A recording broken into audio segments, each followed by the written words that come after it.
y a un moment où tu dois arriver en rouleau compresseur, c'est ton pitch. Il ne doit pas y avoir d'hésitation, il ne doit pas y avoir de doute, il doit y avoir une certitude. T'es le sales le plus chaud que je connaisse. On a vendu pour plus de 5 millions en 3 ans. T'as un exemple de pitch, par exemple le pitch chez Scalezia. Comment est-ce que tu ancres un storytelling au sein de ce pitch? Alors Jules, tu commences à être coutumier du fait sur la chaîne. Qui es-tu pour les gens qui ne te connaissent pas encore, qui ont la chance de ne pas te connaître encore? De quoi on va parler aujourd'hui? Pourquoi c'est fondamental d'en parler aujourd'hui quand on est entrepreneur? Pourquoi est-ce que les gens doivent rester? Et pourquoi cette moustache? Et pourquoi on devrait t'écouter? Alors, je vais peut-être commencer par les bases de ma personne. Donc, je m'appelle Jules, je suis cofondateur de Scalezia avec toi et le père Christian qui n'est pas là aujourd'hui. Optionnellement, CRO, donc je m'occupe de toute la partie revenus de Scalezia, savoir comment on va faire de l'argent, comment on va se développer commercialement à l'échelle de Scalezia et plus globalement à l'échelle du groupe et des agences qu'on est en train de monter. De quoi on va parler aujourd'hui? On va parler du pitch. Pourquoi c'est essentiel? J'ai l'impression de faire un burger de la mort où il faut que je me rappelle de toutes les questions que tu m'as posées et j'enchaîne toutes les réponses, mais on va le tenter. Le pitch, on va parler de ça. Pourquoi c'est essentiel? Parce qu'en tant qu'entrepreneur ou entrepreneuse ou commercial ou peu importe en fait qui t'es dans la boîte, tu vas être amené à pitcher. Et on va voir qu'il y a peut-être différents types de pitch, pitcher ta boîte, pitcher ton produit, pitcher ton offre à différents types de personnes. Ça peut être tes amis, ça peut être le banquier, ça peut être des clients, ça peut être des partenaires, ça peut être des associés, ça peut être pendant des recrutements. Mais quoi qu'il arrive, le pitch d'une boîte est omniprésent quand aujourd'hui on entreprend. Et pourquoi il faudrait m'écouter ou nous écouter? Ça, c'est vraiment, je vais vraiment pas vous obliger à nous écouter.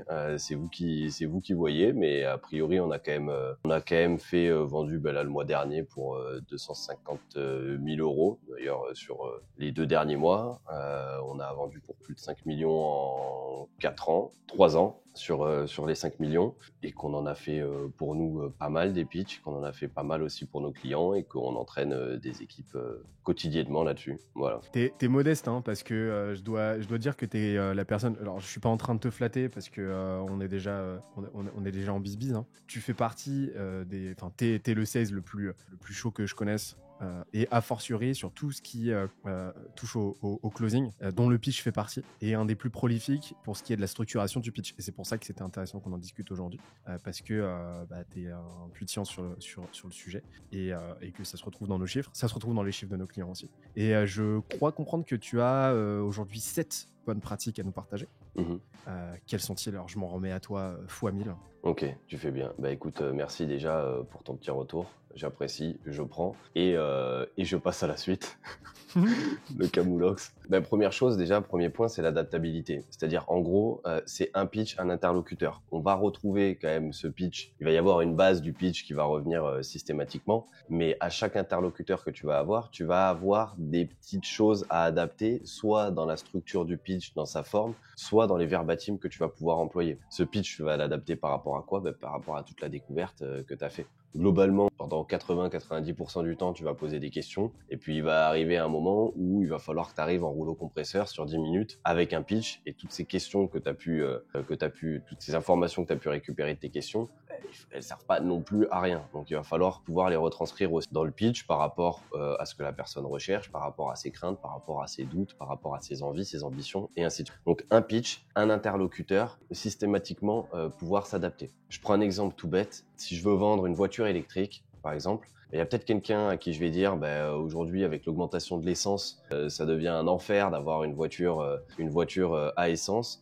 une thermique, que tu roules 80 km par jour pour aller au travail. Donc, si tu achètes une voiture électrique, tu vas faire des économies dantesques sur au moins le mois. Deuxième typologie de personnes, je vais peut-être dire, en ce moment, dans les grandes villes, c'est de plus en plus compliqué de rouler avec des voitures thermiques parce qu'il y a une législation qui te demande d'avoir des vignettes, des critères et que tu dois rouler que les jours pairs, les jours impairs et ainsi de suite. Donc, ça commence à être un vrai casse-tête pour pouvoir rouler au quotidien. Donc, passer à l'électrique, ça pourrait te simplifier justement la vie et pouvoir garder ta voiture pendant 10 ans et que dans 2 ans, la tienne va pas être obsolète.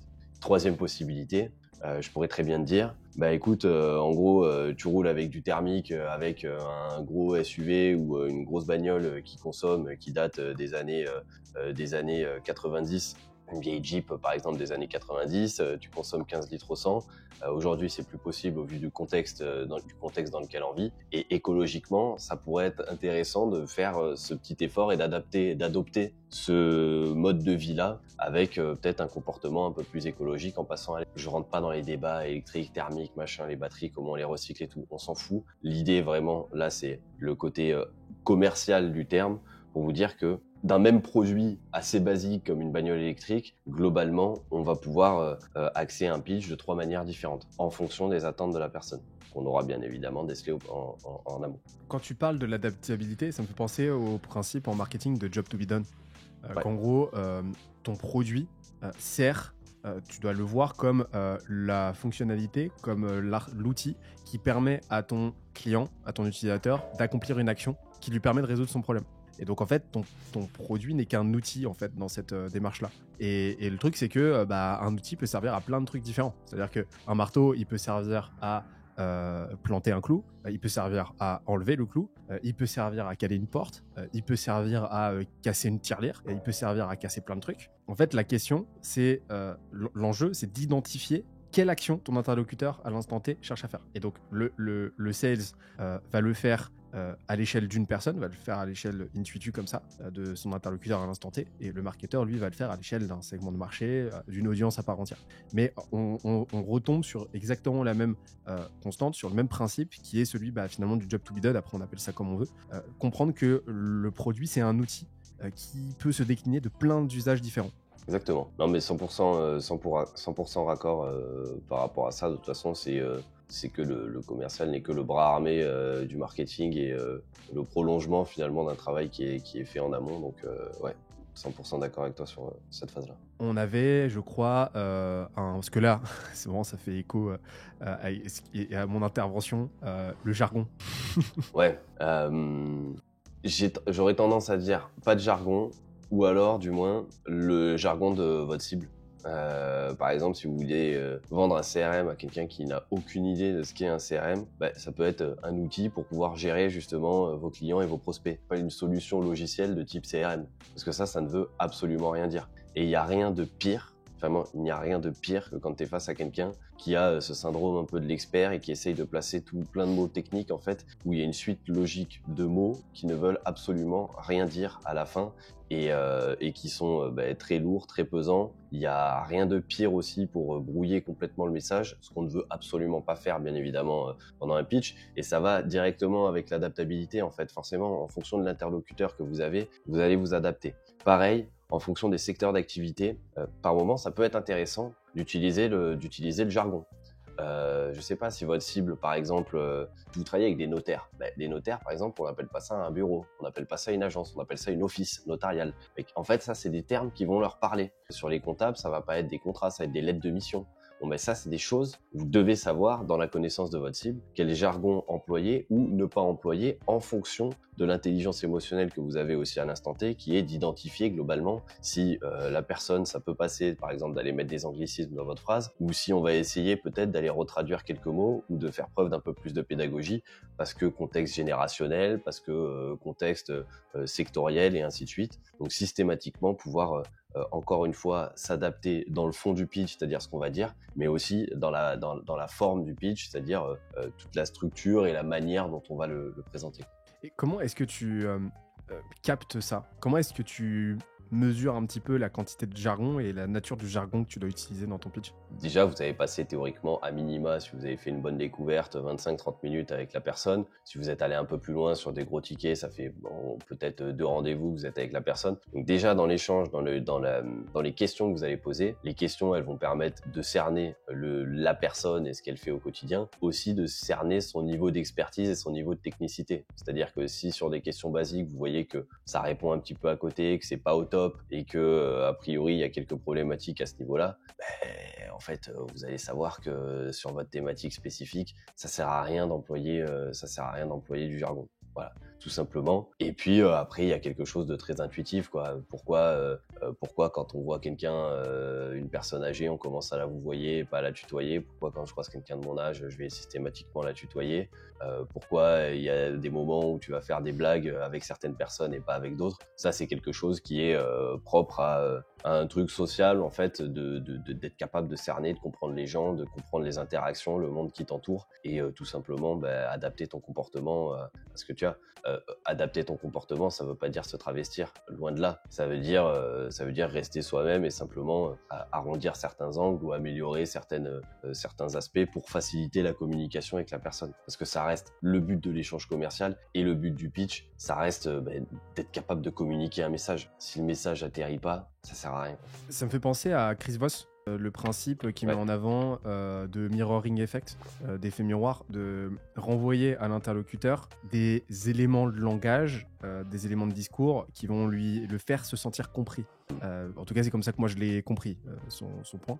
C'est-à-dire non seulement retranscrire ses émotions en reformulant, mais aussi réutiliser son langage de façon un petit peu plus constante, quoi. Donc quand il utilise tel terme, tu parlais d'office tout à l'heure, quand il parlait d'office plutôt que de cabinet, utilise ce terme. Et ça, comme tu l'as dit, c'est non seulement de la compétence, mais c'est aussi de l'intelligence relationnelle, émotionnelle et de l'empathie, quoi. T'as touché du doigt une pratique qui est extrêmement puissante. C'est justement ce mirroring archi-agressif, mais en même temps archi-discret. C'est assez marrant. C'est-à-dire que dans la mécanique du truc, c'est archi-bourrin, mais dans le vécu, c'est très discret. C'est le fait de répéter de façon interrogative le ou les derniers mots de la phrase de l'interlocuteur. Et ça, c'est un truc, vraiment, que tu peux dérouler pendant 20 minutes sans que l'interlocuteur s'en rende compte. Et surtout, tu peux poser 3 fois la même question à quelqu'un. Si on vous pose une question, vous y répondez, on vous repose exactement la même question, vous allez avoir une réponse différente avec un peu plus de profondeur dans votre réponse parce que vous insinuez que vous avez mal répondu la première fois à la question. Et c'est excellent pour aller récupérer plein d'informations. Et surtout, ça se fait tellement vite. Tu répètes juste les 3 derniers mots, la personne repart et en fait, derrière, tu viens récupérer des informations comme ça.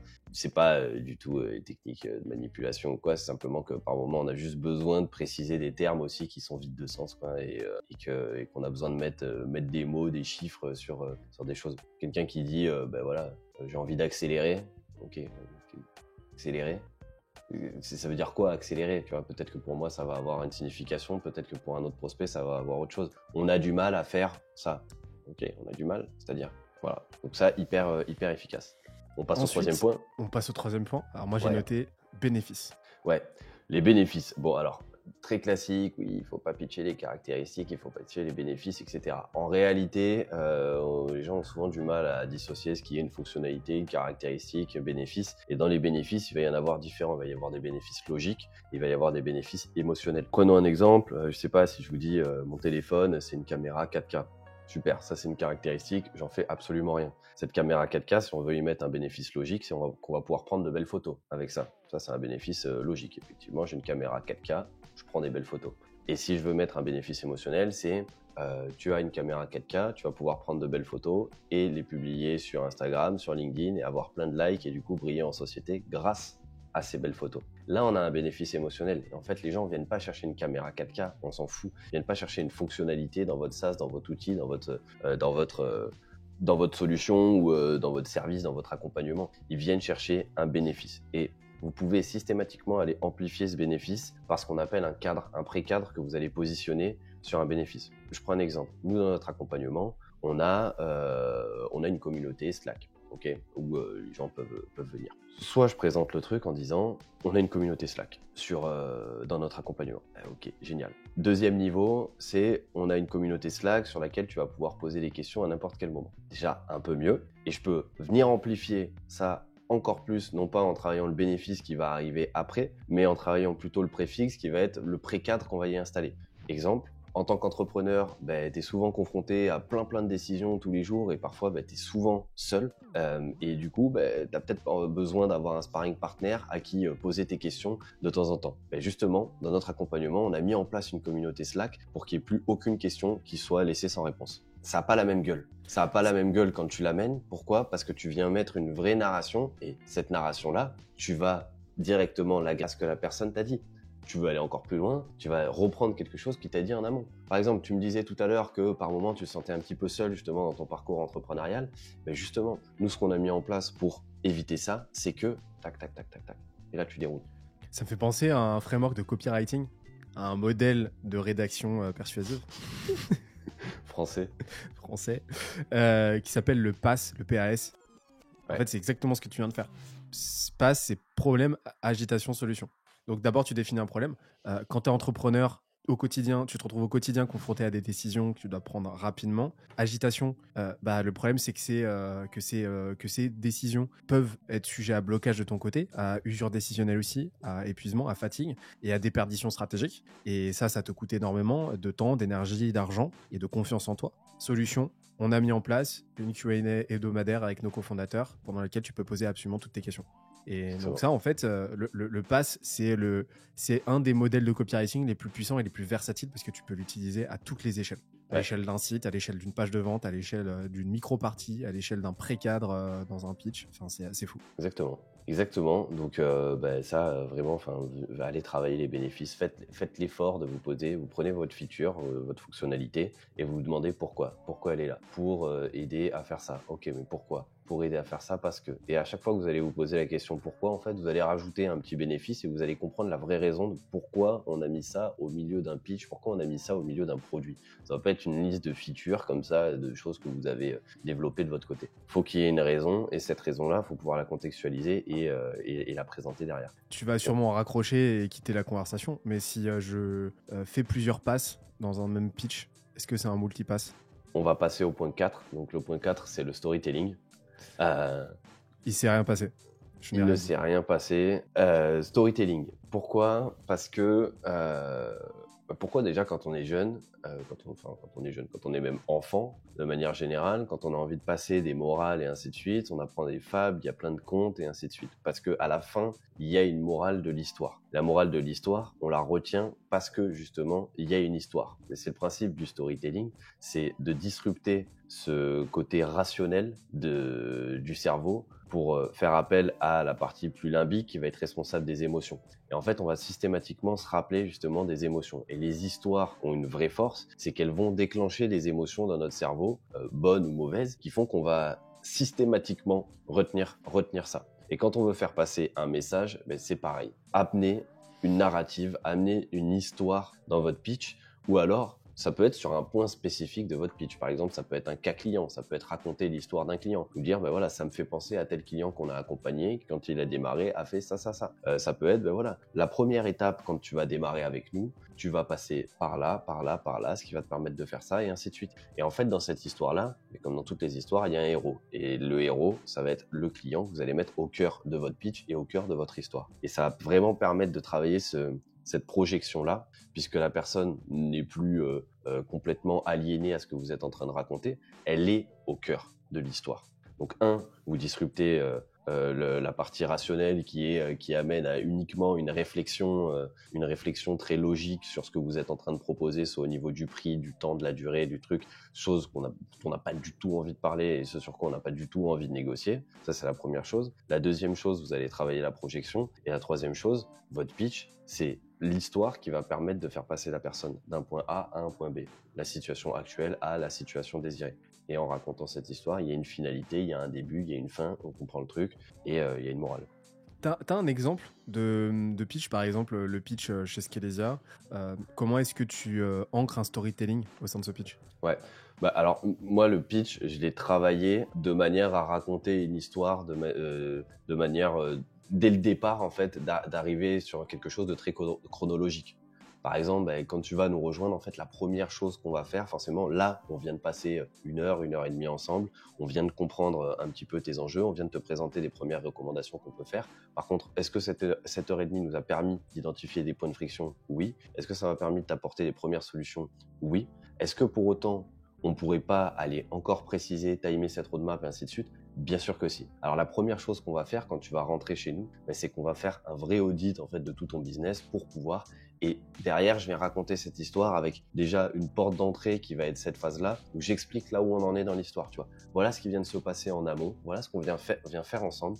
Aujourd'hui, t'en es là, tu vois. Et en fait, ça, c'est que le début de l'histoire où on va pouvoir continuer. Donc, c'est un petit peu plus subtil, on va dire, que je raconte une histoire, une anecdote ou autre. Je vais travailler souvent, moi, sur des métaphores dans le traitement des objections. Ce sont des histoires, ce sont des analogies que tu vas faire par rapport à un existant où on vient disrupter un peu la partie rationnelle de ce sur quoi on est en train d'échanger avec une petite analogie, une petite métaphore. Donc là, après, chacun a ça. Et pareil, après, ça va être au cas par cas, de manière très intuitive. En fonction de la personne, je vais amener une anecdote ou un cas client ou quelque chose qui me fait penser spécifiquement à ce que la personne est en train de me partager. Ok, donc on en revient toujours à l'adaptabilité. C'est la psychologie évolutionniste. Elle m'a permis de comprendre pourquoi le storytelling est aussi important et pourquoi les histoires sont aussi puissantes.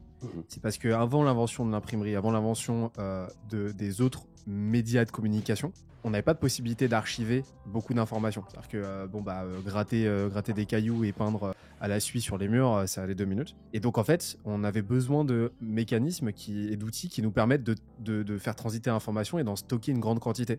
Et en fait, les histoires, c'était le plus fonctionnel, c'était le plus efficace. Pourquoi ? Parce que c'est ce qui permet de filer le plus possible les informations entre elles. Parce que avec une histoire, justement, vu que tu as une suite logique, tu peux amener énormément d'informations à se connecter, à un certain connecté, et donc tu peux en stocker une grande quantité, et donc en transmettre une grande quantité. Et donc c'est ce qui fait que notre cerveau s'est adapté dans le sens d'une réceptivité de fou furieux à l'histoire. Et d'où l'importance d'être un bon storyteller aujourd'hui, tu vois. Mais même là, le format qu'on est en train de proposer, j'aurais très bien pu me mettre là et apporter quelque chose de très magistral sur les points par rapport au pitch et ainsi de suite. La simple forme du dialogue et de l'échange, en fait, rappelle à l'histoire, tu vois, dans ce qu'on a envie de transmettre. Il y a un dialogue, il y a un échange, tu es en train de me poser des questions, je suis en train de t'amener des réponses et ainsi de suite. Et en fait, ce dialogue, tu es embarqué dans quelque chose, dans une narrative, tu vois, entre deux personnages qui sont en train d'échanger. Donc parfois, l'histoire, ça peut être bien plus subtil Il était une fois, tu vois. Il y a des codes qui rappellent l'histoire et qui permettent simplement de faire passer un message beaucoup plus facilement que si peut-être j'étais face cam ou en train de raconter un truc comme ça avec des points à la suite et des tirés, qu'on vous partageait un écran avec un PDF par exemple. Parce que ça rappelle à d'autres codes. Vont-ils se foutre sur la gueule avant la fin de l'échange ? Possible. Restez jusqu'à la fin, après ça part un petit peu en cacahuète, vous allez voir. Jules va-t-il quitter la conversation ? Plutôt que prévu. Non, parce qu'il faut qu'on engrange des extraits à mettre dans l'intro pour créer de la tension et que les gens restent pour le watch time. Voilà. Donc c'est excessivement mal fait de notre part, mais au moins on pourra récupérer ces petits passages, les mettre au tout début de la vidéo, et puis rajouter un petit peu une petite intrigue, une petite tension narrative. C'est un vrai thriller que vous êtes en train de vivre. Restez là parce qu'il y aura plusieurs épisodes, très certainement. Mais s'il y a bien un truc qu'on peut pas nous enlever, c'est de faire ce qu'on fait avec passion. Et je crois que passion est le maître mot de cette 5e partie. Merci pour ton lancement France Télé des années 90 Interville. Mais ouais, effectivement, passion. Et en plus, c'est un point qui me tient particulièrement à cœur parce que ça, vous allez pas le lire dans des livres, dans la littérature commerciale et ainsi de suite. C'est quelque chose de très empirique. Moi, j'ai toujours été passionné par les passionnés. Et les passionnés sont passionnants de manière générale. Pourquoi on se fait embarquer et ce sont souvent des gens d'ailleurs qui n'ont aucune compétence, pas aucune compétence, mais qui n'ont aucune connaissance des techniques de vente ou autre, de ce qu'il faut concrètement faire. Et pour autant, ce sont les meilleurs vendeurs. Je fais souvent le distinguo entre les commerçants et les commerciaux. Les commerciaux vendent et sont complètement lucides sur le fait qu'ils sont en train de vendre. Les commerçants, il y a un côté beaucoup plus passionnant derrière. Donc par exemple, ça peut être avec, on s'est tous fait embrigader sur un marché par un mec qui nous propose 3 bouts de saucisson et commence à nous raconter l'histoire du truc, du saucisson, du machin. Et en fait, tu repars avec la moitié du stand parce que tu as été touché par ce qu'il t'a raconté parce qu'il a réussi à te passionner en fait sur quelque chose dont lui le passionne. Et c'est vraiment des moments qui sont souvent hyper agréables. C'est-à-dire que je considère qu'il n'y a pas de sujet passionnant, il n'y a que des passionnés qui rendent ces sujets passionnants. Et souvent, tu connais absolument rien à quelque chose, il suffit de tomber sur quelqu'un qui est passionné par ce sujet-là et qui va te transmettre ça avec une énergie juste folle, une pédagogie folle, et ça va être hyper agréable. Et on le voit tout au cours de notre cursus. Tu vois quand tu tombes sur un prof qui est là juste pour t'expliquer et suivre un programme, et quand il y a quelqu'un qui est réellement passionné par ce qu'il fait, par son métier, par ce qu'il est en train de t'instruire. Et je trouve que c'est quelque chose qui se perd. C'est en grande partie un point qui va permettre de faire la différence avec par moments d'excellents commerciaux qui vont justement connaître sur le bout des doigts leur sujet et qui vont s'y intéresser bien au-delà des frontières du temps de travail ou autre, mais qui vont consommer du contenu, qui vont chercher à aller loin sur une thématique spécifique. Voilà. Et ça, moi, étant un grand passionné de plusieurs choses, je suis très sensible à ce point-là. Je ne vais pas chialer non plus, mais je suis très sensible. Ça peut sonner cheesy comme tel que tu le dis, mais pas du tout. Pas du tout, parce que ça me fait penser à cette distinction que Malcolm Gladwell fait entre intrinsèque et extrinsèque. Ouais. C'est-à-dire que la motivation extrinsèque, c'est la motivation qui s'ancre sur des incentives, des contingents extérieurs. Le commercial qui vend pour faire son chiffre, pour toucher sa com à la fin du mois. Voilà, ça c'est une pure motivation extrinsèque. La motivation intrinsèque, elle consiste à faire les choses comme tu l'as dit avec passion, faire les choses parce que tu kiffes foncièrement, sincèrement, profondément les faire et que tu veux en faire bénéficier les autres.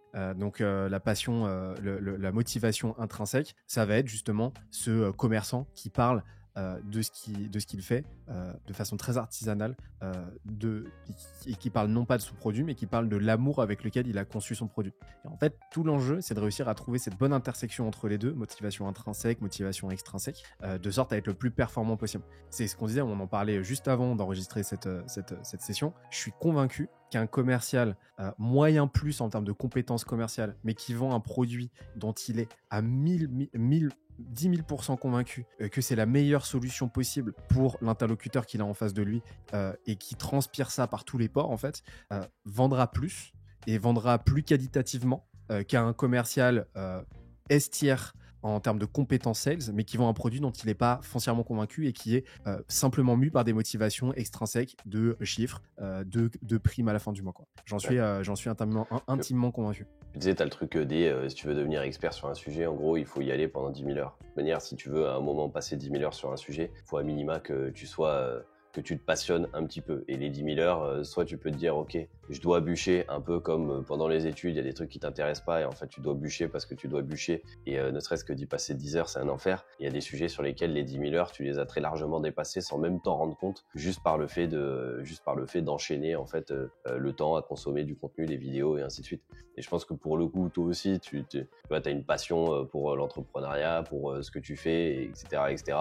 Tout le contenu qu'on vient créer, tout ce qu'on essaye de vous partager, c'est aussi une des caractéristiques du passionné, c'est que tu as souvent envie de transmettre ta passion. Tu as envie d'embarquer les gens avec toi derrière cette histoire, derrière cette passion. Et au plus il y a de gens qui sont passionnés par ce truc-là, et au mieux c'est pour toi, tout simplement. On passe à la suite, qui est pas l'inverse de la passion, mais qui est aux antipodes, mais tout aussi important, c'est la préparation. La préparation, je ne peux pas être plus clair, c'est répète ton pitch à l'infini. C'est-à-dire que tu dois arriver en rouleau compresseur. S'il y a un moment où tu poses des questions pendant 90% du temps, il y a un moment où tu dois arriver en rouleau compresseur, c'est ton pitch. Il ne doit pas y avoir d'hésitation, il ne doit pas y avoir de doute, il doit y avoir une certitude. On en a parlé juste avant. De la passion, un niveau d'énergie qui est élevé. C'est pas le moment de bégayer, c'est pas le moment de faire des conneries. Le meilleur moyen de créer des automatismes à ce niveau-là pour enlever toute cette partie bégaiement et toujours pouvoir retomber sur ses pattes, c'est la préparation. Tu le fais, tu le réécoutes, tu le fais, tu le réécoutes, tu identifies ce qui fonctionne pas, et derrière tu viens améliorer. Et tu viens le taper comme ça des dizaines et des centaines de fois. Il y a un seul truc qui ne changera pas dans toutes tes ventes, c'est qu'à un moment donné, tu vas être obligé de pitcher. Putain, apprends-le, ton truc. Apprends-le et t'y vas. Voilà. J'ai pas plus à dire en fait sur, sur ce point-là, parce que derrière, ça va peut-être même diluer un message qui est simplement celui-là, qui est répété. Répète-le, améliore-le, quoi, on continue. Comment tu préconises le sales? On imagine bien le temps qu'il peut allouer à ça, Mhm. mais l'entrepreneur, quelle hygiène quotidienne tu lui recommandes pour Ouais. répéter son pitch, pour s'entraîner? Ouais.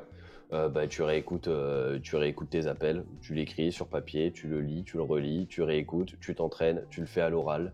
Euh, il faut avoir aussi à un moment donné une volumétrie d'appels qui te permettent de faire ça. Donc forcément, si tu as un pitch par semaine, il y a très peu de chances qu'en conditions réelles, en fait, ton pitch rentre proprement. Par contre, si tu arrives à avoir une vraie volumétrie dans ton calendrier, à booker des appels et ainsi de suite, bah là, ça va être bien plus simple. C'est pour ça qu'on voit souvent une grande évolution sur du cold call, parce que du cold call, par définition, tu as le même pitch en fait qui va rentrer et tu vas pouvoir avoir l'occasion de le faire peut-être 30, 40 fois par jour. Alors 30, 40 répondus par jour, ça reste quand même assez élevé, mais on voit cette idée d'intensité, de volumétrie et que tu sais que tu vas systématiquement pitcher. Là où le pitch pour un account exécutif ou quelqu'un qui va faire la vente dans son cycle entier n'arrive pas toujours à la fin pour X raisons, tu vas disqualifier, tu vas pas forcément faire ton pitch, etc. etc.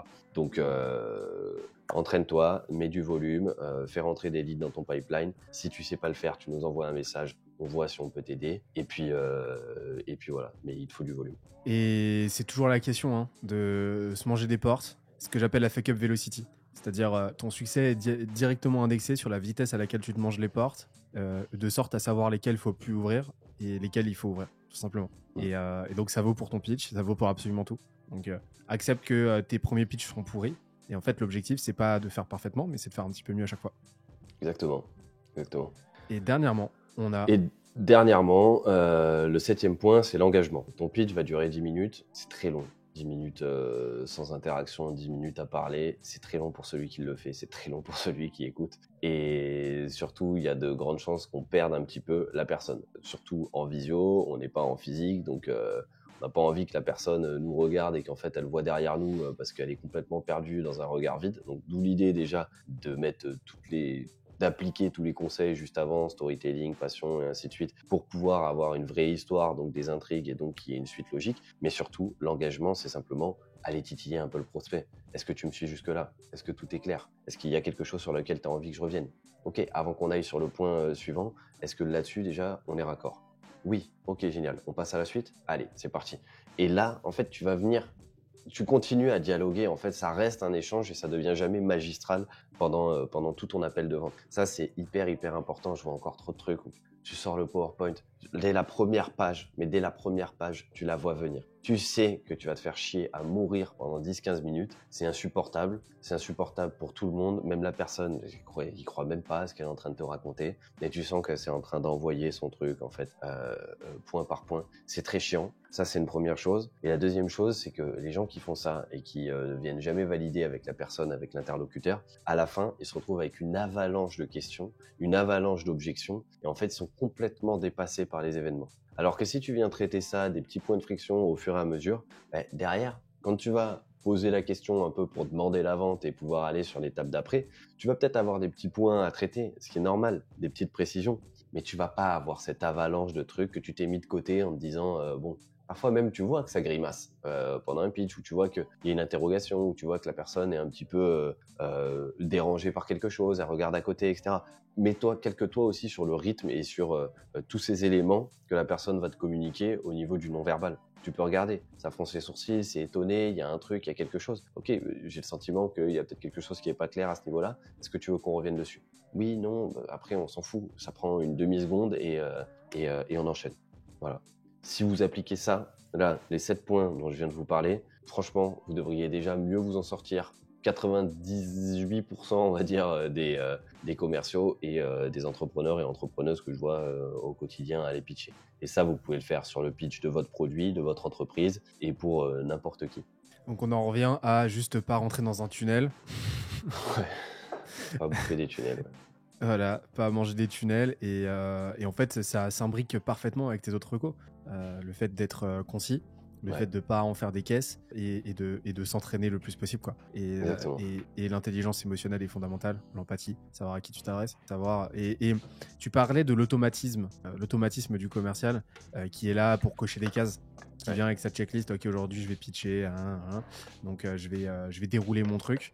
Non, tu es là pour dérouler, pour offrir une performance, et tu dois mettre de l'intention dans chaque mot, chaque phrase, chaque paragraphe, chaque étape de ta vente. T'es pas là pour simplement faire acte de présence et dérouler un script. Et on en parlait juste avant, mais si t'as pas le droit d'être fatigué, tu sais pas quand le guide Michelin va passer, donc tu dois tout le temps délivrer la même prestation. Si t'es un peu plus fatigué à des moments ou si t'as passé une journée de merde, il y a un truc dans ton corps qui est vraiment scientifique et c'est de la physique, c'est l'adrénaline. Il y en a qui arrivent à l'utiliser quand ils prennent un coup de couteau, ils arrivent à pas trop le sentir et à continuer à vivre. Ça devrait aller si tu es un peu fatigué avec l'adrénaline de l'appel pour juste te maintenir en vie pendant les 30 minutes, 1 heure que tu as passé avec le prospect et te maintenir à flot. Et on sous-estime vraiment ce que ça peut faire sur le corps, simplement l'adrénaline du live, l'adrénaline de l'appel, de la vente et ainsi de suite. Sur une dynamique, quoi. Est-ce que tu as une dernière reco à faire aux gens qui nous écoutent encore? La dernière reco, c'est suivez les 7 que je viens de vous donner. Franchement, j'ai pas mieux. Franchement, ce que j'ai dit avant, c'était bien. Ouais, voilà. Non, je suis assez satisfait de ce que je viens de vous dire. Donc, Je suis très très d'accord avec moi-même. ouais. Très aligné avec ce que je viens de vous raconter, donc vraiment, suivez ça, Vraiment. ce sera déjà pas mal, quoi. Ça sert à rien de faire une sur-reco sur les recos, déjà appliquez ça, attrapez 2-3 points déjà, et si vous repartez avec ça, on va dire qu'on aura fait le job aujourd'hui. Jules, merci, trop Avec cool. plaisir. On se revoit vite sur la chaîne, Ouais, on va en ça faire un marche. rendez-vous régulier, même si je sais que t'en as pas trop envie. Mm. Et on te retrouve sur LinkedIn, on te retrouve sur skeesia.co, et on te retrouve à Palavas-les-Flots, je crois, sur la plage. Exactement, du lundi au vendredi. Vendredi, sous le plateau à baigner. Sous le plateau à baigner, voilà, donc n'hésitez pas à me dire bonjour si vous me reconnaissez. Merci à tous d'avoir suivi cette vidéo. Il y en a d'autres qui s'enchaînent automatiquement. C'est la magie de LinkedIn, la magie de YouTube. Ciao, ciao. À bientôt, bye.